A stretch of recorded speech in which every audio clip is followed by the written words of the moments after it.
তুমি ভাবো মানুষ তোমাকে রেসপেক্ট করে না কারণ তুমি যথেষ্ট সাকসেসফুল না, যথেষ্ট কনফিডেন্ট না, বা যথেষ্ট ইমপ্রেসিভ না।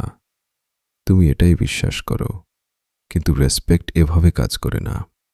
রেসপেক্ট এই জন্য কমে যায় না যে তোমার কি নেই, বরং রেসপেক্ট কমে যায় এই কারণে যে তুমি কি সিগন্যাল দাও। আর সবচেয়ে খারাপ ব্যাপার হলো এই সিগন্যালগুলো খুব সাটেল।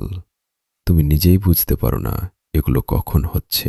এই ভিডিওতে আমি তোমাকে 3টা বিহেভিয়ার দেখাবো যেগুলো নীরবে তোমার রেসপেক্ট নষ্ট করে, আর এটাও বলবো যে কিভাবে তুমি এগুলোকে ঠিক করতে পারো। আর শেষেরটা সেই কারণ যার জন্য মানুষ তোমার সামনে হাসে কিন্তু ভিতরে ভেতরে তোমাকে একদমই ট্রাস্ট করে না। 1. Reliability collapse. প্রথম বিহেভিয়ারটা ডেঞ্জারাস, কারণ এটা শুধু মানুষ কিভাবে তোমাকে দেখে সেটা না, এটা সরাসরি ট্রাস্ট ভেঙে দেয়। তুমি কথা দাও, আমি কাজটা করে দিব, আমি আসব, আমি কল করব, কিন্তু তারপর দেরি করো, ক্যান্সেল করো, ভুলে যাও। উপর থেকে দেখলে এগুলো ছোট মনে হয়, কিন্তু সাইকোলজিক্যালি তুমি মানুষকে বলছো যে তুমি অবিশ্বাসযোগ্য। আর একবার মানুষের মধ্যে এই বিশ্বাস তৈরি হয়ে গেলে তোমার কথার আর কোনো মূল্য থাকে না। কারণ রেসপেক্ট বলার মাধ্যমে তৈরি হয় না, করার মাধ্যমে তৈরি হয়।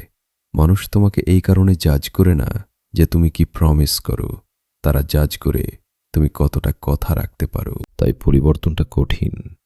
কম কথা বলো, ভেবে কথা দাও, আর একবার কথা দিলে সেটা রাখো। নো এক্সকিউজেস, কারণ প্রতিটা ভাঙা প্রমিস শুধু ট্রাস্ট ভাঙে না, তোমার ভ্যালিউ কমিয়ে দেয়। 2. লো ভ্যালিউ সিগন্যাল। এটা একটু জটিল, কারণ এটা করতে তোমার ভালোই লাগে। তুমি ভাবো সবসময় অ্যাভেলেবল থাকা মানে কাইন্ডনেস, লয়্যালটি, কিন্তু রিয়ালিটি আলাদা। যখন তুমি সবসময় অ্যাভেলেবল থাকো, তুমি মানুষকে সিগন্যাল দাও তোমার কোনো বাউন্ডারিজ নেই। তুমি সাথে সাথে রিপ্লাই দাও, নিজের কাজ বাতিল করো, সব সময় রেডি থাকো। শুরুতে মানুষ এটা প্রশংসা করে, কিন্তু ধীরে ধীরে তারা এটাকে ভ্যালিউ করা বন্ধ করে দেয়। কারণ মানুষ স্বাভাবিকভাবেই ভ্যালিউ করে যেটা লিমিটেড, যেটা সব সময় পাওয়া যায় না। তাই তোমার টাইম আর অ্যাটেনশন যখন সব সময় অ্যাভেলেবল থাকে, তার ভ্যালিউ কমে যায়। তাই পরিবর্তনটা হলো গায়েব হয়ে যাও না, সিলেক্টিভ হওয়া। রিপ্লাই একটু দেরি করে দাও, নিজের টাইম প্রোটেক্ট করো, সব কিছুর সাথে অ্যাডজাস্ট করা বন্ধ করো।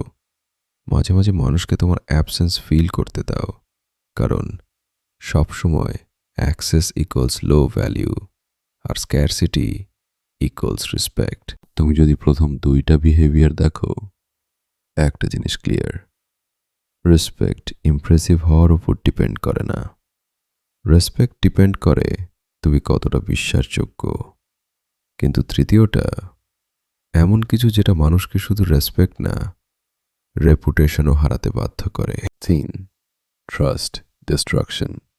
এইটা সবচেয়ে ডেঞ্জারাস, কারণ এটা নীরবে তোমার রেপুটেশন শেষ করে দেয়।